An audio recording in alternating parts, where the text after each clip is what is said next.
Also, you look at Villanova. Over the last 12 games, 10 of them have gone over. The two that haven't, um, one had 142. The line was 142 and a half. So you can almost check that off as an over at 142.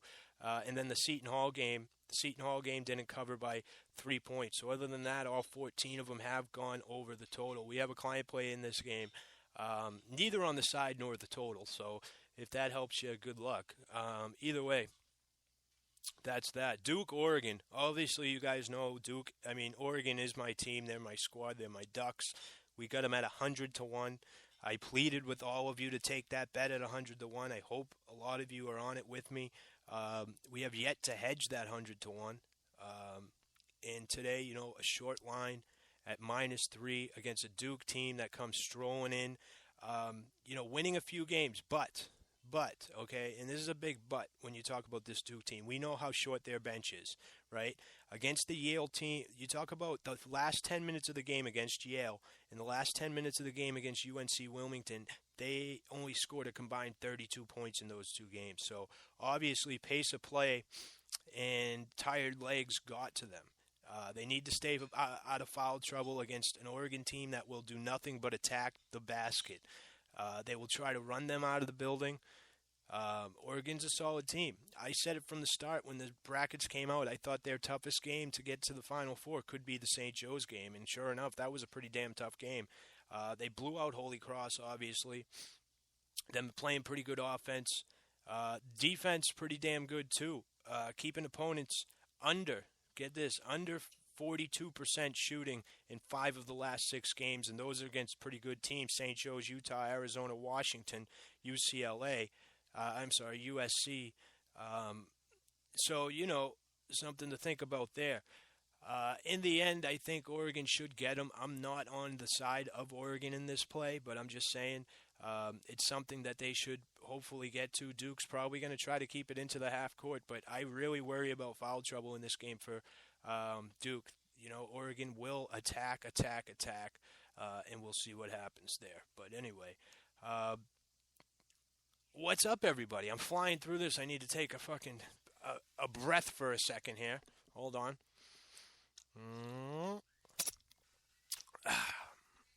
But hopefully you guys all enjoy.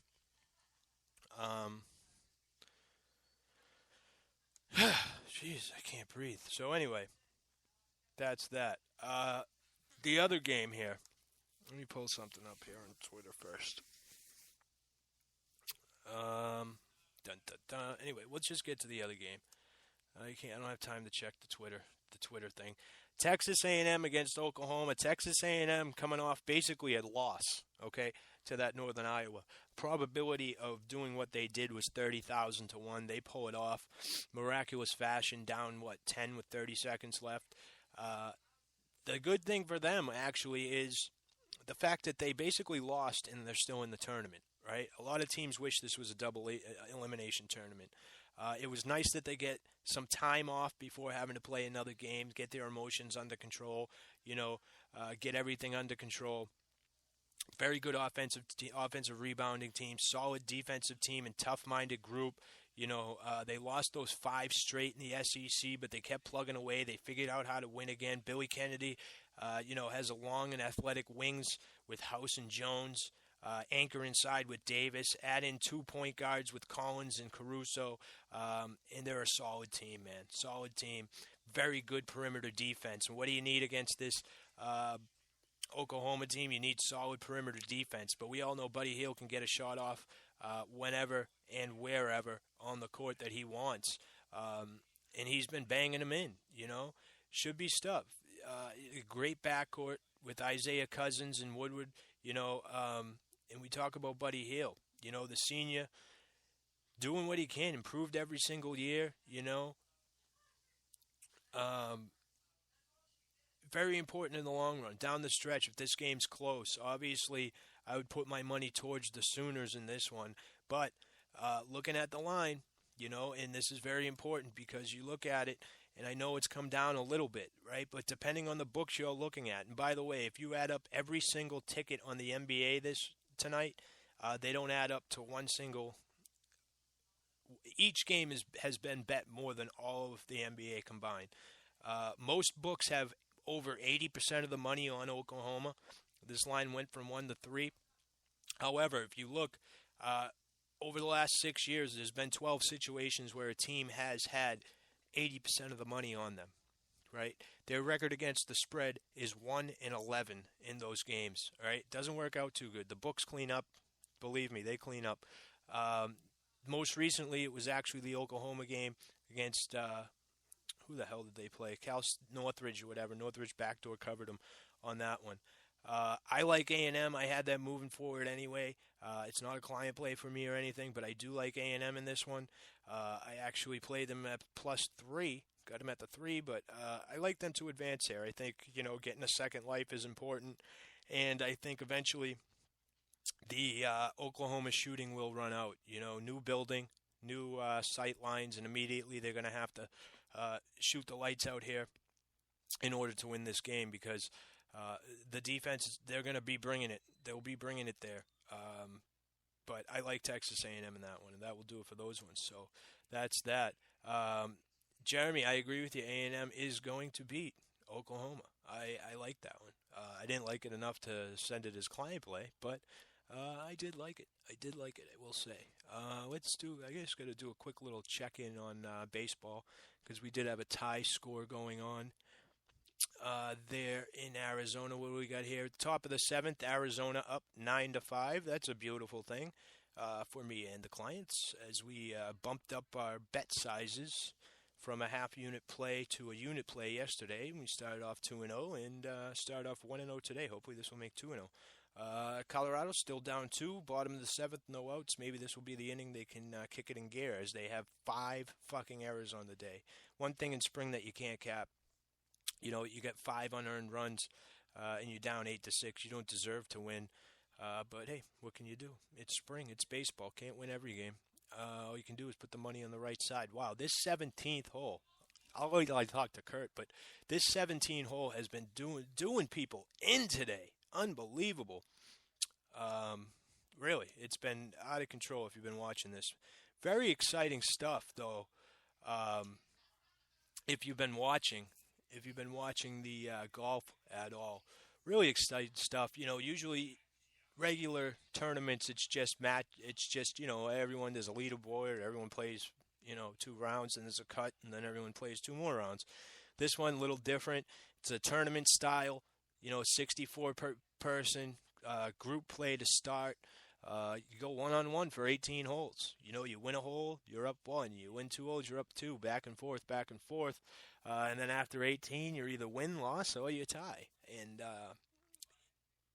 top 2 from each group move on and go into elimination. They play 36 holes Saturday, 36 holes Sunday, I believe. So a lot of golf to be played. A lot of good spots. If a lot of these golfers that are good in tournament play are not good in this matchup, in the head-to-head matchup. And, there's a lot of money to be made. Yesterday, you've seen a lot of underdogs hit. Surprisingly today, I want to say 17 of the first 19 matchups, all the favorites won today. Unbelievable. Pretty impressive when it comes to that. However, our buddy Kurt had Ryan Moore as an underdog against Sergio today at plus 135. That is one of the underdogs that actually won. I think he's doing pretty well today.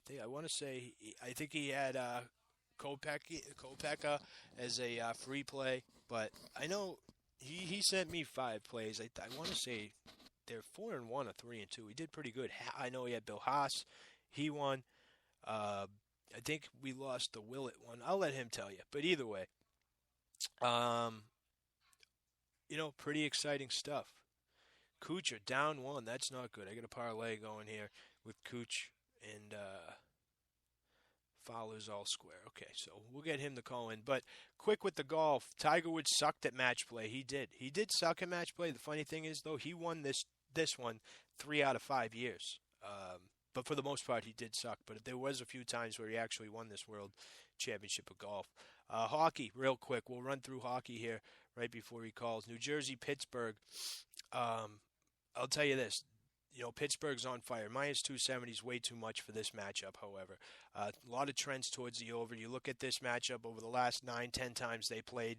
Both teams never scored 2 goals in a game, right? Pittsburgh beat them 6-1 and 2-0 this year. New Jersey playing fairly decent, but I'll tell you what. I'm taking New Jersey team total under 1.5. Hold on one second. I think this is him. Hello. Hey, hold on. Let me get you on speakerphone. Oh, I can't find the button. Hey, what's going on, man? Nice. Watching the golf, man. Watching the golf. I was just talking about it that, if you're not into golf, this is the time. This might be the time where not much sports are going on. It's on late enough in the afternoon when you get home that you watch this. You'll find it interesting, especially if you get money on it. And I know you've been good, but yeah, I love it. How about you? You like it more than tournaments? I love it. We had a good day today. I enjoy it every day, man. It gives me it's about my favorite thing to bet on. It really is. That and hockey, but I prefer this.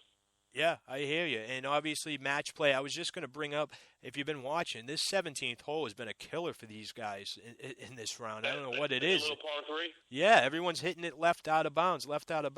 It's unbelievable. But yeah, I think I actually, I don't know if it was 17 or not. I was watching earlier, and I think Dan Bubba hit one. It may have been a different par 3. It was one of the two. He hit one, then hit another one, and then just walked away. That was the end of the hole. He went to the drop zone and hit another one in the same damn spot. And I was like, oh, my God. Yeah, and that was the end of the hole.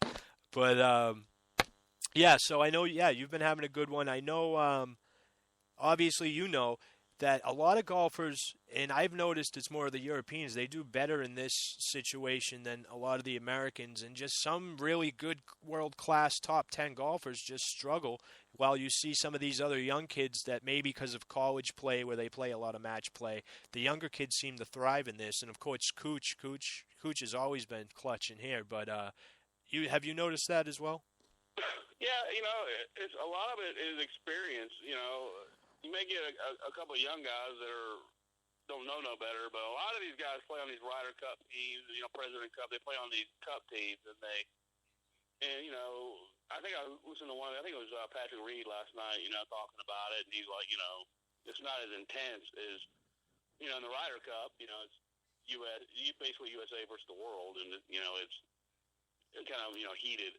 Right. But he said, it's more friendly here, but it's still, And you just got to, I was kind of, I'm going to be honest with you, I didn't know if I was going to focus more on this or more on the Puerto Rican Open, which is where the regular tour is this week. Right. This match play can be tough. Now, the first 2 days of it, we've done really good. We went 2-0 yesterday, and overall 4-2 today. But it can be very, very tough. I was trying to find, the first day, some real good value. I knew that the books had those lines set. Crazy. Those favorites were so juiced, and I was like, man, I know some of these guys are not going to win. Yeah. And I picked a couple smaller ones. You just got to see how who's in form and who's not. I thought today when I lost 2 today. I had Willett. I thought Danny Willett would beat Horschel. Yeah. He didn't. He lost by 2. But that was one, I felt pretty good about, actually. But, I'm not going to bitch about going 4-2, but I really thought that he would win. Yeah. No, I hear you. It didn't hurt the guys because we just bet one unit across the board. So sure. They all ended up doing good. Sure. And yesterday, you've seen a lot of dogs hit yesterday. Today, I was just going through it. And for whatever reason, you see a ton of these favorites hitting. I expect a lot of people might get sucked into maybe either parlaying, which I don't suggest parlaying a bunch of these favorites because all it takes is obviously is one to lose. But I don't think you're going to see the trend continue where you see all these favorites win. And laying 170 or sometimes even 320 in some of these is just ridiculous. Yeah, I agree. There's no way. Today, I think 2 of our plays, I think I gave them to you. I think 2 of the plays today I gave a half a stroke. And there's no way in hell I'm laying that. I'm just not going to do it. Right. Yeah, I think we did it with Uzenheisen or whatever his name is there. And then I think we did it with the free play with Koepka. Right. They both cover easy. So good stuff. Yeah. So I know you gave me someone for the other tour, which I think he was 3 under, a couple strokes off the lead. I played him top 10.